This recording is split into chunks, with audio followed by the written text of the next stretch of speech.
Zelai berdeetan hasiko dugu ibilbidea, eta horietan karraska, zuhaixka eta elorri sakabanatuak ikusiko ditugu. Bidearen eskuinaldean Ubagua ibaiaren arroila dugu. Karraskadiak bidean gora lagunduko gaitu, pixkanaka pagadiak ordezkatzen duen bitartean. Pagoa tamaina handiko zuhaitza da, liraina eta altuera nabarmenekoa. Adaburuak zabalak dira, hostotza ugarirekin.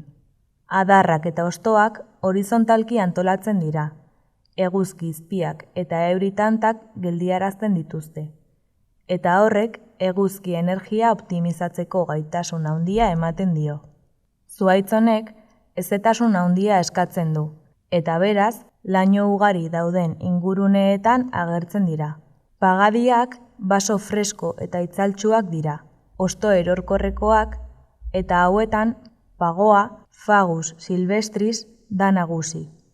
Eta noizean behin, astigar arrunta, azer campestre eta amets ilaunduna, Quercus pubescens ere batuko zaizkio.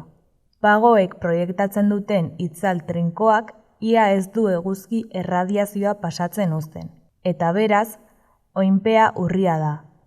Tarteka baino ez dira agertuko elorriak, Crataegus monogina, ezpelak, Buxus sempervirens eta ipuruak, Juniperus communis.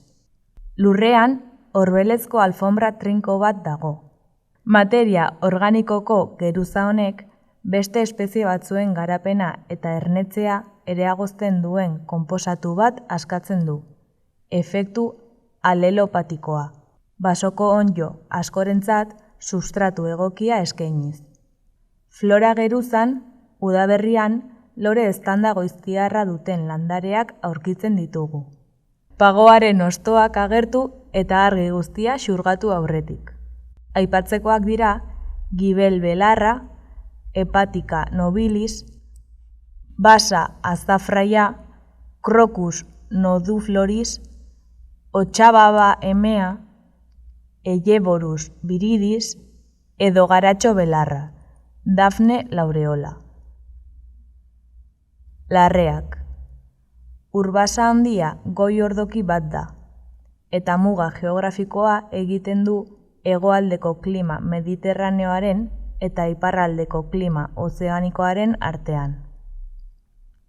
Haize bortitzek, tenperatura baxuek eta hezetasun handiak ingurugiro baldintza bereziak sortzen dituzte, dibertsitate biologiko paregabea sortuz.